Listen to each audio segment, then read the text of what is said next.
இது மகிமை நேரம். இயேசு கிறிஸ்துவின் இனிதான நாமத்தினாலே மகிமை டிவி நேயர்களுக்கு என் அன்பின் வாழ்த்துக்களை தெரிவித்துக் கொள்கிறேன். கடந்த நாட்கள் முழுவதுமாக அன்பின் தேவன் நம்மை கண்ணின் மணியைப் போல பாதுகாத்து வழிநடத்தி வந்திருக்கிறார்.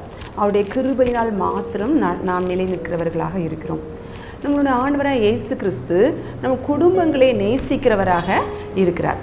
குடும்பங்களை அவர் நேசிக்கிறதுனால்தான் ஆதியிலே ஆதாமை மாத்திரம் படைக்கலை, அல்லது ஆதாமுக்கு துணையாக ஒரு ஆண்மகனை படைக்கலை, ஆதாமுக்கு ஏற்ற துணையாக ஏவாளை உண்டாக்கினார். குடும்பமாக நாம் வாழணும் அப்படின்னு சொல்லிட்டு ஆண்டவர் ஆசைப்படுகிறார். குடும்பமாக இருந்து பழுகி பெருகுங்கள் அப்படின்னு சொல்லிட்டு ஆண்டவர் நம்மளுக்கு ஒரு நல்ல பிளெஸ்ஸிங்கை தந்திருக்கிறாங்க. இந்த வாரத்திலே வேதாகமத்தில் உள்ள குடும்பங்களை குறித்து தான் நம்ம ஒவ்வொன்றாக நம்ம தியானிக்க போகிறோம். இன்றைய தினத்திலும் ஆபிரகாம், சாராள் இவங்க குடும்பத்தை குறித்து தான் நம்ம பார்க்க போகிறோம். இந்த ஆபிரகாம் குடும்பமான பிறகுதான் ஆண்டவர் ஆபிரகாமை அழைக்கிறாங்க. நான் காண்பிக்கிற தேசத்திற்கு நீ போ. ஆதியாகமம் 12வது அதிகாரத்திலே அது இருக்கிறது. உன் இனத்தையும் உன் தகப்பனுடைய வீட்டையும் விட்டு புறப்பட்டு நான் உனக்கு காண்பிக்கும் தேசத்துக்கு போ அப்படின்னு சொல்லிட்டு சொல்றாங்க. அதுக்கப்புறமா நிறைய பிளெஸ்ஸிங் ஆண்டவர் சொல்றாரு. என்ன, நீ நான் சொல்ற கட்டளைக்கு கீழ்ப்படிஞ்சு நீ வெளியில வந்தேன்னா உனக்கு இவ்வளோ பிளெஸ்ஸிங் தருவேன் அப்படின்னு சொல்லிட்டு ஆபிரகாம்கிட்ட சொல்றாங்க. இப்போ சாரால நம்ம யாருமே திங்க் பண்ணலைன்னா இந்த சிச்சுவேஷனில். ஆனால் யோசித்து பாருங்க, நம்ம இந்த இடத்த விட்டு போனோம் அப்படின்னா மீண்டும் இந்த இடத்துக்கு வருவோமா வரமாட்டோமா அப்படின்னு சொல்லிட்டு தெரியாது. நம்ம போகிற இடம் நம்மளுக்கு ஏற்றதாக இருக்குமா, கால சூழ்நிலைகள் நமக்கு சாதகமாக இருக்குமா, நம்மகிட்ட நல்ல திரளான ஆடுகள்லாம் இருக்குது, அதுக்கெல்லாம் ஏற்றதாக இருக்குமா நம்ம போகிற தேசம் அப்படின்னு சொல்லிட்டு பலதையும் இந்த சாரால் என்ன பண்ணியிருப்பாங்க, திங்க் பண்ணியிருப்பாங்க. ஆனாலும் தன் கணவரோடு இணைந்து இந்த சாராள் செயல்பட்டாங்க. இதே போல தான் குடும்பத்தில் கணவன் மனைவியும் இணைந்து நாம் செயல்படுகிறவர்களாக இருக்க வேண்டும். சில கணவன்மார்கள் பிஸ்னஸ் மேனாக இருப்பாங்க.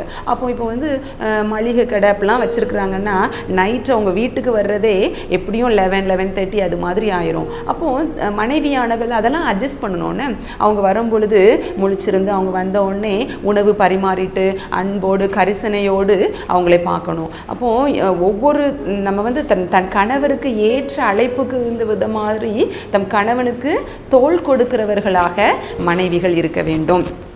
இப்போ ஊழியக்கார கணவர் அப்படின்னா மேக்சிமம் அவங்களுக்கு எப்போ தான் ஊழியம் புக் ஆகும், சாட்டர்டே சண்டே தான் புக் ஆகும். அப்போ அதெல்லாம் சாக்ரிஃபைஸ் பண்ணணும் இந்த மனைவிமார்கள். அப்போது மனைவியானவள் தன் கணவனோடு இணைந்து செயல்படுகிறவர்களாக நம் இருக்கும் பொழுது நம் குடும்பம் இனிமையாக இருக்கும்.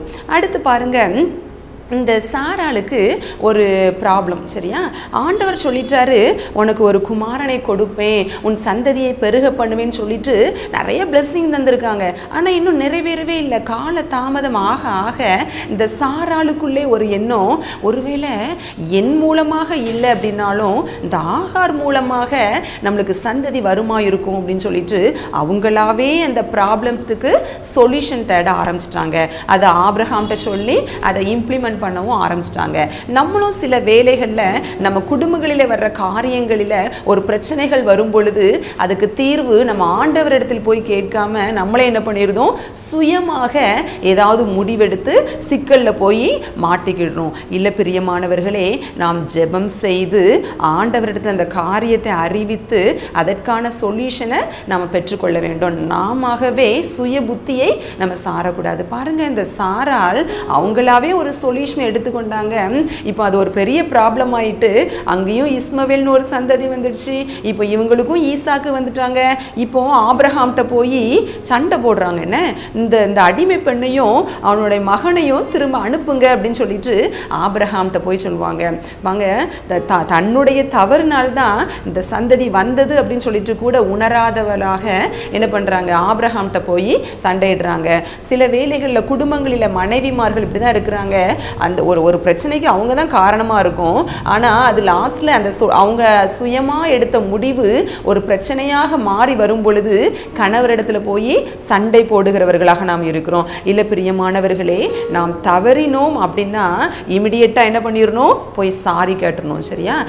நாம் செஞ்ச தவறுனால தான் இவ்வளோ பெரிய ஒரு பிரச்சனை வந்திருக்கு அப்படின்னா நம்ம தவறு மன்னிப்பு கேட்பதில் நாம் குறைஞ்சு போயிட மாட்டோம். மேக்சிமம் சுய புத்தியை சாராதபடிக்கு, மேக்சிமம் இல்லை எப்போவுமே சுய புத்தியை சாராதபடிக்கு ஆண்டவரை சார்ந்து அவர் என்ன சொல்கிறாரோ அதன்படி நாம் வாழ வேண்டும். நம்ம அப்படி ஏதோ தவறிட்டோம், ஏன்னா தவறுவது மனித இயல்பு தான். அப்படி ஏதோ தவறிட்டோம் அப்படின்னா நாம் மன்னிப்பு கேட்டு நம் தவறை திருத்திக் கொள்கிறவர்களாக நாம் இருக்க வேண்டும். அடுத்து பாருங்க, இந்த ஆதியாகமம் 18வது அதிகாரம் 6வது வசனத்துல ஒன்று இருக்கு. என்ன அப்படின்னா, இந்த ஆபிரகாமை சந்திக்க கர்த்தருடைய தூதர் வந்து வர்றாங்க. அப்போ அது வந்து கர்த்தருடைய தூதர்னு தெரியல. இப்போ உபசரிக்கிறதுக்காக சாராள்கிட்ட போய் ஆபிரகாம் சொல்றாங்க அப்பம் சுடு அப்படின்னு சொன்ன உடனே இந்த சாராள் முகங்கோணவே இல்லை பாருங்க. உடனே இன்முகத்தோடு அவங்க அப்பம் சுடுகிறவர்களாக அதில் வந்து தீவிரமாய் செயல்பட்டார்கள். அப்போ நம்ம குடும்பத்தில் ஒரு குடும்பஸ்தனா நம்ம மாறிட்டோம் அப்படின்னா உபசரிப்பதில் நம்ம தீவிரமாக இருக்கணும். உபசரிக்கிறதுக்கு நம்ம தயங்கக்கூடாது. ஏன்னா அநேகர் உபசரிக்கும் போது அவர்களுக்கே தெரியாமல் தேவதூதர்களையும் உபசரித்ததுண்டு. அப்போ நம்ம ஒரு குடும்பத்தில் இருக்கோம் அப்படின்னா நம்ம வீட்டுக்கு வர்றவங்களை இன்முகத்தோடு வரவேற்கணும். எனக்கு தெரிஞ்ச ஒரு அக்கா, அவங்க வீட்டுக்கு எத்தனை பேர் போனாலும் அவங்க மனம் நோகவே மாட்டாங்க. நல்ல இன்முகத்தோடு புன்முறுவலோடு எப்பொழுதும் வரவேற்று அவர்களை உபசரிப்பார்கள். இப்படி தான் நம்ம இருக்கணும். ஒரு குடும்பத்தில் நம்ம இருக்கும் பொழுது, குடும்ப தலைவனாக இருக்கும் பொழுது, குடும்ப தலைவியாக இருக்கும் பொழுது நம்ம வந்து நம்ம வீட்டுக்கு வர்றவங்களை வாங்கன்னு ஃபஸ்ட்டு சொல்லணும். ஏன்னா இன்றைய காலகட்டத்தில் யாராவது வீட்டுக்கு வந்தால் வாங்கன்னு கூட என்ன பண்ண மாட்டேங்கிறாங்க, உபசரிக்க மாட்டேங்கிறாங்க. இல்லை பிரியமானவர்களே,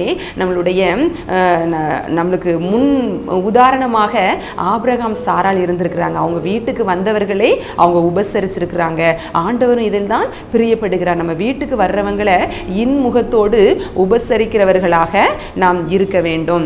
அடுத்து பாருங்க, இப்போ இந்த இஸ்மவேல் சந்ததி வந்த உடனே இந்த சாராள் சொல்கிறாங்க இவளையும் அடிமை பண்ணியும் அகற்றி விடுங்கன்னு சொன்ன உடனே இந்த ஆபிரகாமுக்கு கொஞ்சம் தயக்கமாக இருக்குது. என்ன சில ஆலோசனைகள் மனைவியின் வாயிலாக வரும் பொழுது அதை ஏற்றுக்கொள்வதற்கு கணவனுடைய உள்ளம் கடினமாக தான் இருக்கும்.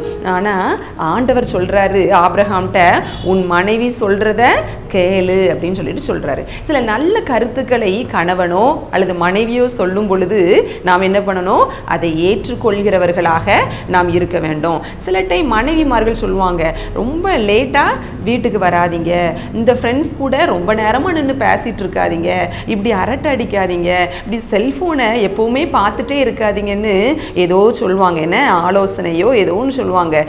இந்த பிஸ்னஸில் நீங்கள் ரொம்ப இன்வெஸ்ட் பண்ண வேண்டாம், அல்லாட்டி இந்த லேண்டை நீங்கள் வாங்க வேண்டாம், அப்படி ஏதோ சொல்கிறது. அதை நம்ம என்ன பண்ணணும், காது கொடுத்து ஃபஸ்ட்டு கேட்கணும். சரியா? நம்ம மனைவிக்கு அவங்களோடு உட்கார்ந்து நாம் பேச வேண்டும். அவங்க சொல்றதை ஃபர்ஸ்ட் நம்ம வந்து காது கொடுத்து கேட்க வேண்டும். இப்படி ஆபிரகாம் சாராளுடைய குடும்பம் இனிமையாக இருந்ததற்கு காரணம் என்ன அப்படின்னா அவங்களுக்குள்ள இருந்த அட்ஜஸ்ட்மெண்ட் தான். ஆண்டவர் ஆபிரகாமை அழைத்த போது அவங்க மனைவியாகிய சாராலும் இணைந்து என்ன பண்ணாங்க, செயல்பட்டாங்க. அடுத்து சாரால் வந்து சுய புத்தியை சார்ந்து ஒரு தவறான ஒரு பிரச்சனைக்குள்ள போய் மாட்டிக்கிட்டாங்க. ஆனால் நம்ம என்ன பண்ணணும், நம்ம சுய புத்தியை சாராதபடிக்கு கர்த்தரை சார்ந்து நிற்கிறவர்களாக நாம் இருக்க வேண்டும். நம்ம அப்படி ஏதாவது தவறு செய்திருந்தோம் அப்படின்னா நம் தவறை திருத்தி கொண்டு மன்னிப்பு கேட்கிறவர்களாக நாம் இருக்க வேண்டும். நம்ம வீட்டுக்கு வந்திருக்கிற ஒருவேளை நம்மளுடைய கணவருடைய ரிலேஷன்ல இருந்து கூட நம்ம வீட்டுக்கு வந்திருக்கலாம், யாராவது சொந்தக்காரங்க வந்திருக்கலாம். இன்முகத்தோடு அவர்களை வரவேற்கிறவர்களாக நாம் இருக்க வேண்டும். அடுத்து மனைவினாலும் சரி கணவனாலும் சரி, சில வேளைகளில் கணவன் சொல்லுவாங்க, ரொம்ப நேரமாக டிவி பார்த்துட்டு இருக்காத, ரொம்ப நேரமாக பக்கத்து வீட்டில் நின்று இப்படி பேசாத, ஏதோ ஆலோசனைகள் நமக்கு சொல்லுவாங்க. அவர்கள் சொல்வதை நம்ம என்ன பண்ணணும், கேட்கணும், அதை அக்செப்ட் பண்ணணும். எப்படி நீங்கள் சொல்லலாம், நீங்கள் சொல்லி நான் என்ன கேட்க அப்படிங்கிற மாதிரி நம்ம எதிர்த்து பேசக்கூடாது. நம்மளுக்குள்ள சமாதானமாக முடிவெடுக்கிறவர்களாக நாம் இருக்க வேண்டும். அதான் ஆபிரகாம் சிந்தனை பண்ணி கொண்டிருக்கும் போது தான் ஆண்டவர் சொல்கிறாரு, உன் மனைவி சொல்வதை கேளு அப்படின்னு சொல்லிட்டு சொல்கிறார். சொல்கிறாங்க. நம்ம இப்படி அனுசரித்து நடக்கும் பொழுது நம்மளுடைய குடும்பம் இன்பமாக இருக்கும். கர்த்தர் தாமே உங்களை ஆசீர்வதிப்பாராக. ஜெபம். அன்புள்ள இயேசப்பா, அந்த அருமையான வேலைக்காக உமக்கு கோடான கோடி நன்றி தகப்பனே.